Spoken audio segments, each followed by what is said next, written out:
He reaches out to him to tier 3, 40 months, man. No message. No message. If you're interested in some spooky shit, by the way, have you eaten surströmming before? I have.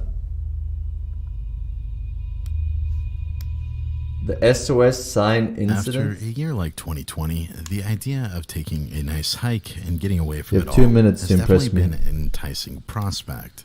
But after looking into today's topic, I sort of have mixed feelings. And as I'm sure many of you know, countless hikers go missing in a wide variety of bizarre and mysterious circumstances. No. Not to deter you I from don't know taking that. hike, as we all know Mother Nature can be unforgiving. But that being said, today's topic should put into perspective just how little we know about the disturbing events that truly unfold when people find themselves away from civilization. The world is both so small that crazy coincidences can occur, but also too large that we often don't find what we're looking for. And that being said, this is the true story of the SOS incident. I don't know what this is. Is this famous?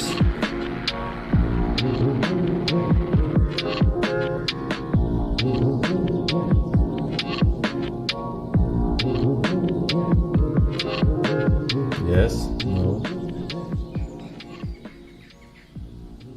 On July 24th, 1989, two men had gone missing from Daisetsuan National Park in Japan. And shortly after, the search had begun, spanning the area surrounding Mount Asaidake, and a helicopter had begun searching throughout the day.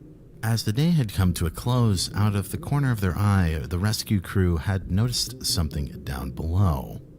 If it wasn't apparent from the footage already, there was an SOS signal that was visible from the sky, measuring in at 18 meters in length and 5 meters tall, made out of various precisely cut birch trees. This sign was found about 4 kilometers south of the summit of Mount Asaidake, where there was no trail and people rarely ever veered towards that location.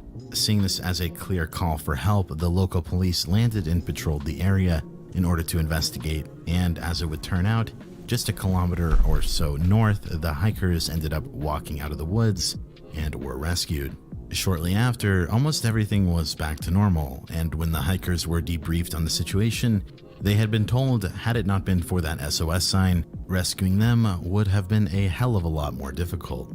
When the hikers were told this, they were puzzled because they had never created any SOS sign. In fact, they had no idea what the police were even talking about, making their initial rescue an insane coincidence that would lead investigators down an entirely separate mystery.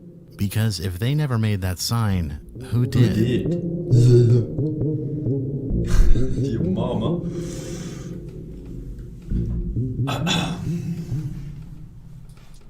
The next day, police dispatched a second search. The new efforts yielded some very interesting findings. For one, the most notable finding was an entirely separate human pile of bones, and this human skeleton was found 10 to 30 meters around the area of where the SOS sign was. To note some of the condition of the bones there, some of them had gnaw marks on them, likely due to wild animals in the area, and some of the bones were broken as well, indicating that whoever this was may have undergone some major injury. However, this wasn't the only thing found in the second search. And about 165 feet north of the sign, buried in a hole just large enough to fit a single human, under some tree roots, a backpack was found containing 3 cassette tapes, a Sony tape recorder, as well as some basic toiletries and other supplies. After some time, the bones were collected and then later sent to the Ashikawa Medical University, who later declared that the bones belonged to a woman with a blood type of O. This left the investigation even more puzzled, as they soon recognized that none of the items found in that hole under the tree roots had seemed to correspond with anything belonging to a woman. And to convolute things even further, out of the things that were found on What, the they were tapes for the expecting Sony like cassette tampons player, or something? 2 of Like them what? were soundtracks for The fuck anime, you talking and about? the other one had been recorded over, leaving a disturbing message with a man's voice on it.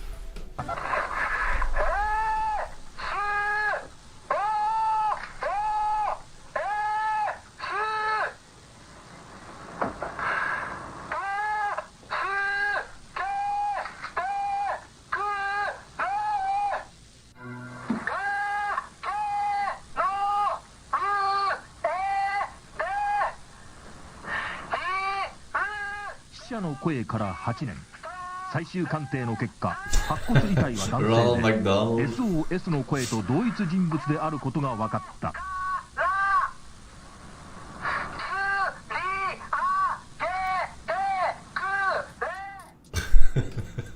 Now, what's apparent here is that this person is calling for help, and the literal translation reads, I can't move, I'm on the cliff, SOS, help me, I can't move on the cliff, SOS, help me. The place is where I met the first helicopter, I can't go up deeply, Sasa, lift me up from here. Now, I apologize if the translation is a bit rough, however, this person... Shouldn't there be an official translation by a Japanese person? I can't go up deeply, Sasa lift me from here. Appears to be calling for help on a cliff, and in case you're unfamiliar with what Sasa is, it is a type of dense bamboo, which makes the context of this recording even more confusing. Because this person... It might be a name, the fucking woman, right? He's asking the woman to fucking help lift him up. And you just think it's Sasa, but it's something else. It's a fucking female name. Appears to be calling for help on a cliff, and in case you're unfamiliar with what Sasa is, it is a type of dense bamboo, which makes the context of this recording... You think it's called the same in Japanese? Because this is fucking English wiki.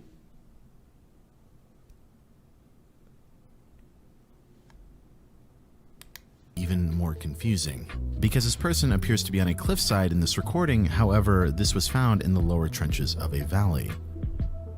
Continuing on, one item that was found that I haven't mentioned yet in that pile of belongings was an ID card of a hiker that had gone missing about 5 years prior, and this man's name was Kenji Iwamura.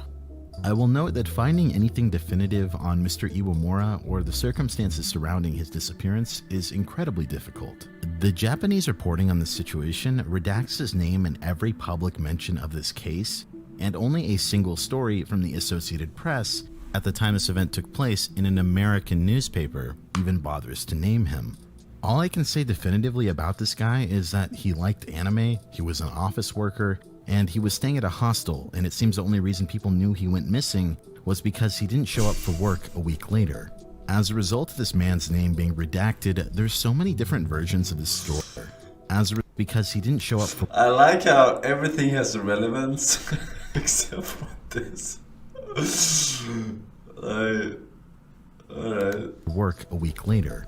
As a result of this man's name being redacted, there's so many different versions of the story and the victim that it becomes borderline frustrating. Some sites on this case will mention that he had become an outdoorsy type in his last months. Other tabloid websites will mention that he wasn't the type of person to go for a hike alone. And even other tellings of the story mention that the man was celebrating a promotion at work and decided to treat himself to a trip up the mountain. But ultimately, if you dig back in newspaper archives, you will get one disturbing detail that is left out everywhere else and only told in the American side of reporting. The Associated Press had reported at the time this occurred that when they had reached out to the family of Iwamura, they confirmed that the backpack was in fact his. But get this, they were not so sure about who the person on the recording was, and they could not say that that was their son.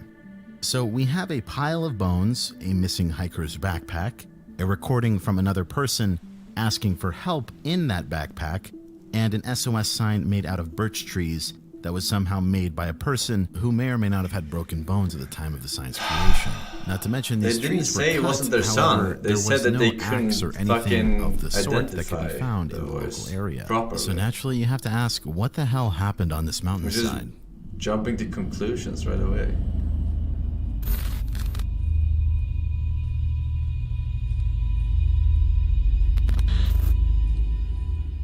Well, after some time, only a few of those questions can really be answered. The first course of action was to figure out what time that sign had appeared, and a local newspaper had reported that on the 28th it was found that the letters SOS were reflected in the aerial photograph taken by the Forestry Agency in the Geospatial Information Authority of Japan on September 20th, 1987, to create a map. This photo was taken from a point about 3,700 meters above the sky. In the photo, the width of the letters SOS is about 0.9 millimeters. The first S is a little unclear and difficult to understand, but the last S can be confirmed. It's barely noticeable in the photo, but it's clear to the naked eye. The agency and others that take aerial photographs take it every 5 years. Keep in mind this was roughly translated, and I did look for the specific photo that they're referring to, but I don't know if this was released publicly. But this does mean that the sign was potentially undetected for some time past in 1982, and while this seems to match up with the timeline of Mr. Iwamura, what couldn't be explained at the time was the woman's bones that were found.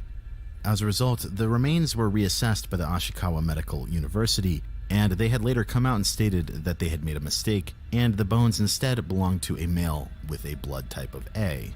This was enough for investigators to deduce that this was Mr. Iwamura, and with no deliberate signs of foul play, the case was closed. However, that's not to say that all of our questions could be fully answered. And to say that we're missing a few details regarding the situation is a bit of an understatement. So let me start to break down what law enforcement believed happened, and you'll start to fully understand how none of it makes sense.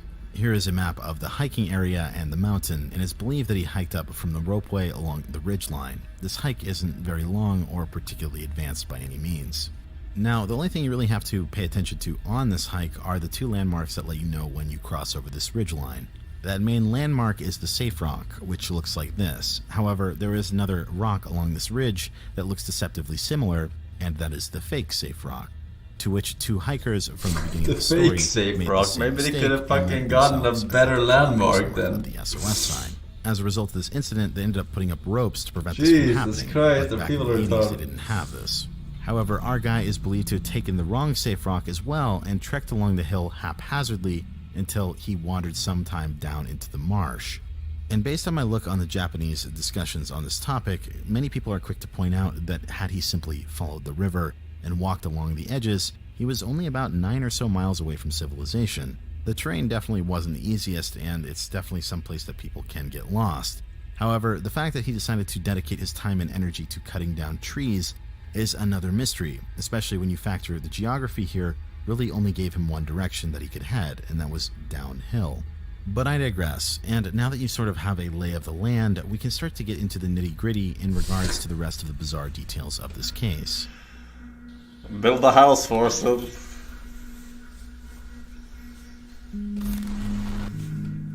So let's start with the recording. Like I said, it's really bizarre that the parents weren't certain that that was their son on the recording, and I have yet to find any amendment to this initial statement. You'd think that a parent would be able to recognize their son's voice without much hesitation, but it is worth considering that this only appears in the American recording of the situation, recorder. and perhaps they didn't get all of the details right. In this initial article, it appears they didn't even get his age right. However, I will note, it is actually quite common for initial reports on subject matter to get the age wrong, because everyone is rushing to get the story out. But your guess is as good as mine regarding the other details. And something to consider is if Iwamura wasn't on this recording, is it possible that he met someone on the way up to the mountain? And to tell you the truth, the evidence doesn't point to Iwamura making this sign by himself. In fact, the person who did the autopsy on this case stated that he wasn't even physically capable of doing it solo. Now, you might be thinking, well, aren't birch trees super flimsy? And not exactly. I selected this video to show you because this tree has roughly the same diameter as many of the other trees that were found there. And keep in mind that the tree he's cutting isn't birch, and birch is a hardwood. Same thing. Alright, you should work your way through the tree.